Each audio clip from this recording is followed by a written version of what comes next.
Sun Business, les dirigeants et les entrepreneurs du territoire ont la parole. Clément Lessort. Mardi 13 janvier 2015, je reçois le cofondateur et dirigeant de l'agence de communication et événementiel Scopic, Gilles Damaker. Bonjour et merci d'avoir accepté mon invitation pour ce nouveau numéro de Sun Business. Bonjour Clément. Alors, vous allez célébrer dans quelques jours les 10 ans d'existence de l'agence, mais au départ, tout a commencé avec une association que vous aviez créée en 1999. Tout à fait. C'est vieux maintenant, mais effectivement, une association qui s'appelle Pick-up Production, pour ne pas la citer, qui est une très belle structure, puisque c'est une association qui a perduré dans le temps, qui a 4 salariés, qui organise un événement, entre autres, qui est de belle envergure, puisqu'il s'agit d'Hip Hop Session, qui est un des 3 plus gros événements mondiaux maintenant en matière de battle de break, donc de danse hip-hop. Au mois de février, c'est ça va commencer dans quelques jours. Exactement, et j'invite tout le monde à y aller, parce que c'est un très très bel événement et c'est un très bon moment à passer. Alors, au départ, c'est cette culture du monde associatif qui vous a conduit, je dirais, naturellement vers le choix du statut de SCOP, alors Société coopérative et participative pour nos auditeurs, la SCOP, et c'est cette culture, cette histoire associative qui vous a conduit à choisir ce statut pour l'agence. Alors c'est une aventure partagée en fait, dans entrepreneuriale partagée en fait, cette agence dans sa construction, et effectivement on l'a cofondée à 3 personnes, et dont avec 2 autres salariés en fait, qui venaient de Pick-up Production, donc de la même aventure. Et naturellement on a plutôt fait le choix en fait de co-construire en fait ce projet, et de pas partir en fait dans un système économique un peu plus classique, qui aurait été en fait une SARL classique ou une SA ou une autre forme, mais on a fait le choix de la SCOP parce qu'on voulait co-construire et partager ce projet ensemble. Ça fait maintenant 10 ans, et on est parti à 3, on est maintenant 14 et 11 associés, et c'est une très belle aventure, une aventure qui dure, un projet renouvelé, et on est très content d'avoir fait le choix de ce statut, qui par ailleurs permet à beaucoup d'entreprises de mieux passer la crise que d'autres statuts, puisque une des particularités, et c'est pas la seule évidemment de ce statut, c'est entre autres de mettre beaucoup en réserve dans l'entreprise, et que sur les périodes un peu plus rudes, eh bien en fait on a des entreprises qui passent mieux le cap. Vous êtes directeur de l'agence. Comment est-ce qu'on la vit au quotidien, cette position de leadership, de manager, au sein d'une SCOP, avec un fonctionnement naturellement horizontal, je dirais, entre les collaborateurs qui sont les associés de l'entreprise ? On le vit avec un temps d'avance sur ce qui se passe aujourd'hui en fait dans le monde économique et social, puisque on se pose la question aujourd'hui en fait du fonctionnement plus horizontal, de la co-construction, de comment on peut mettre les salariés plus dans un processus de création, de participation. Nous, ça fait 10 ans qu'on le fait, quoi. Donc pour nous c'est assez naturel en fait. On n'est pas dans une logique complexe de fonctionnement.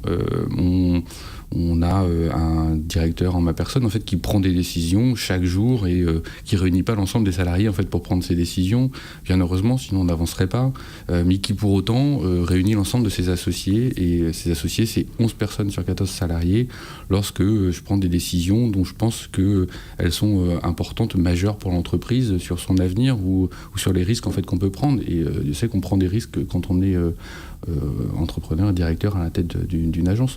Donc à ce moment-là, je réunis les personnes, et à ce moment-là, on décide de prendre ces risques-là ensemble. C'est une aventure simple, en réalité. C'est une aventure d'un chef d'entreprise, qu'on soit en SCOP ou sur un autre format. Il ressemble à quoi les clients de Scopic ? Ce sont majoritairement des institutions, des collectivités ou des entreprises du secteur privé classique, peut-être même des entreprises de l'ESS, l'économie sociale et solidaire. C'est un peu tout ça. C'est à 50% de notre portefeuille en fait, des entreprises privées, à 50% de notre portefeuille ce qu'on appelle des institutions, c'est-à-dire des collectivités territoriales, des SEM, des associations ou d'autres structures. On n'a pas plus dans notre portefeuille d'entreprises de l'économie sociale que d'entreprises de l'économie classique. On a un mix. Effectivement, on a nécessairement développé une expertise en fait, sur tout ce qui touche à l'économie sociale, mais pas que, tout ce qui touche au territoire, au développement de ce territoire, aux politiques publiques même de manière générale, parce qu'on a des savoir-faire en fait, qui commencent à être quand même pointu au bout de 10 ans, heureusement, en matière de conseils sur le sujet, mais également en fait en matière de conception, de production, de réalisation. On a une entreprise qui est bien faite en ça qu'elle intègre plusieurs métiers, puisqu'on va du conseil, où on est plutôt armé, jusqu'à la réalisation de supports avec un studio graphique. Donc évidemment, avant, il y en a amont de ça, en fait, des chefs de projet qui maîtrisent la chaîne dans la réalisation de l'ensemble des supports, y compris en fait d'un point de vue éditorial. Et puis on a, vous l'avez mentionné en fait en tout début, c'est pour ça qu'on s'appelle l'agence de communication et d'événements, une cellule en fait dédiée à la réalisation, à la conception et à la réalisation des événements, un peu tout terrain, qui fait des événements intérieurs et extérieurs, qui est plutôt reconnue sur ses grandes capacités créatives et de mise en œuvre. Et enfin, on a une filiale de l'agence en fait, dont la spécialité est la réalisation de films et de photos. Donc on a une agence qui est plutôt complète, un peu tout terrain, qui lui permet d'intervenir aussi bien pour les entreprises privées que des entreprises publiques. Alors pour rester sur les clients, est-ce que votre statut et votre engagement social et solidaire, c'est un argumentaire de vente et voire du social washing pour vos clients ?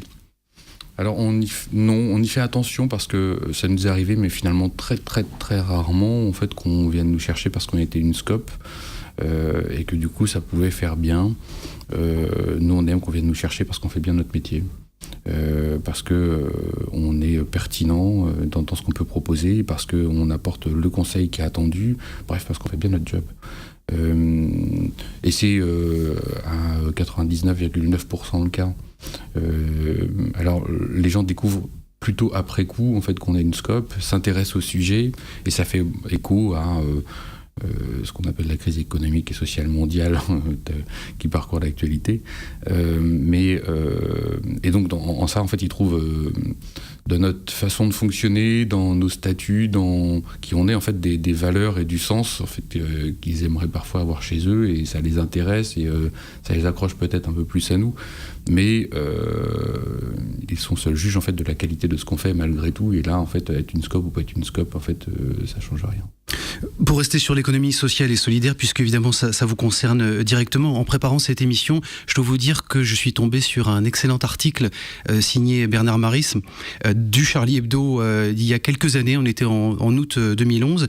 Il parlait de la relation entre les différents types d'économies, économie dite classique avec pour terrain de jeu le monde, l'économie publique qui avait pour échelle de grandeur la nation, et l'économie sociale et solidaire, le troisième type d'économie qui jouait sur le territoire, sur cette notion de territoire. Je sais que l'agence avait toujours eu, ça fait partie de son ADN, une interaction particulière, que ce soit, je dirais, à l'échelle nationale, internationale, puisque vous avez fait des projets même au Japon tout au départ, à votre quartier en fait, où réside l'agence. Ça, c'est une relation particulière avec le territoire dans l'approche que vous avez de vos métiers. Oui, et ça va même au-delà de ça, c'est se poser la question en fait de l'entreprise comme acteur social, c'est-à-dire que on conçoit tous de manière assez évidente que l'entreprise est un acteur économique, et c'est vrai, c'est le cas. Mais on se pose jamais en fait la question de l'entreprise en tant qu'acteur social. Le fait est qu'on ait une scope, donc nous c'est dans nos gènes, c'est dans nos statuts, le fait d'être de l'économie sociale, et donc on s'est posé la question, ça fait 10 ans qu'on se pose la question de savoir en fait ce que ça veut dire, comment ça se traduit, pour se rendre compte de choses assez simples. C'est qu'une entreprise, elle est avant tout implantée dans un quartier, dans un lieu, elle a donc des voisins qui sont en fait des gens qui habitent là, ou d'autres entreprises en fait avec des salariés qui viennent bosser ici. Souvent en fait ces gens ne se connaissent pas. Chacun est un peu cloisonné, il y a des gens qui habitent là vont travailler ailleurs, les gens qui viennent travailler là s'enferment dans leur bureau pour produire, etc. Et nous, on a cherché à provoquer ça. Ça fait 10 ans qu'on cherche à provoquer ça. Et donc, on fait venir un jeune maraîcher devant nos bureaux et on a invité en fait, les gens d'un côté de la rue, les entreprises de l'autre, à venir chercher en fait, leurs légumes. L'objectif, en fait, c'était pas d'acheter des légumes, évidemment, en fait, c'était de créer l'échange, en fait, c'était de permettre la rencontre, en fait, de voir ce qui se passait.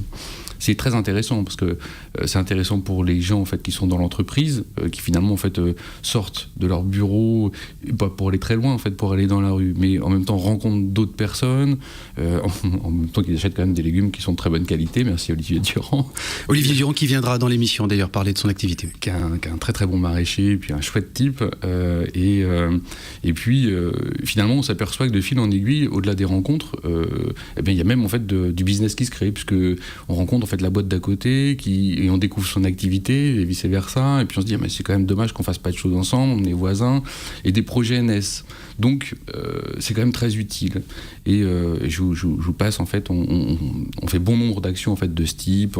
Une fois par an, on pousse nos bureaux dans le fond et on accueille une quinzaine de jeunes créateurs. C'est une façon de donner à voir notre entreprise autrement que par les portes ouvertes d'entreprise, souvent un peu poussiéreuses, j'ai envie de dire. Là, au moins, on accueille d'autres personnes parce qu'on a la chance d'avoir des bureaux et on leur permet, eux, d'exposer en fait leurs créations, ce qu'ils font. Et on invite en fait nos clients et ils invitent les leurs. Et on a un brassage en fait de personnes qui passent, à qui on peut expliquer ce qu'on fait, qui on est, et donner à voir en fait la Scope et plus exactement en fait l'agence de communication autrement. Donc oui, c'est viscéral chez nous en fait cette question du territoire, cette question du faire ensemble. Mais ça va bien même au-delà de ça, hein. C'est-à-dire qu'on se pose des questions également en fait de comment on peut co-construire ensemble, et y compris avec le public. Territoire et innovation, comment est-ce que dans une entreprise de service comme la vôtre, on travaille sur la R&D ? C'est permanent. On n'a pas créé en fait un département R&D, on n'a pas en fait créé des fonctions R&D, on fait tous de la R&D. Et c'est normal, j'ai envie de dire. Ça nous permet aussi d'être à la pointe en fait dans ce qu'on propose à nos clients. Et ensuite, dans mes fonctions, je vais peut-être un peu plus loin en expérimentant en fait de nouveaux projets, de nouvelles façons de faire, parce que c'est très important d'être en phase en fait avec l'évolution des choses, avec les nouveaux process, avec et puis c'est viscéral, j'ai envie de dire. Quand on est entrepreneur, c'est difficile de ne pas en faire, puisqu'on aime les nouveaux projets, on aime ce qui est l'aventure. Au-delà des nouveaux projets, ça veut dire à moyen terme une diversification aussi des métiers, du catalogue de l'activité, des activités, des services que propose Scopic. C'est une évolution en tout cas, oui. Scopic en fait fait sa mue et c'est normal en fait, je crois, pour une entreprise qui a 10 ans. On a la chance d'avoir un projet d'entreprise qui a été coécrit avec les 11 associés et Scopic se précise et devient une agence de design, conseil en communication, plutôt spécialiste en fait de l'accompagnement des projets de territoire, j'en parlais tout à l'heure, et avec de nouveaux métiers qu'elle intègre aujourd'hui, puisque Scopic a la chance désormais d'avoir en son sein également en fait des profils d'urbanistes par exemple, ou de designers. Très bien. Peut-être juste dernière question. Vous êtes vous-même un autodidacte, puisque Sun Business aussi va chercher les hommes et les femmes qui sont derrière les entrepreneurs. Je sais que vous avez repris des études récemment en obtenant un diplôme à Paris-Dauphine, tout en continuant à diriger une boîte. Alors il faudra m'expliquer comment vous faites.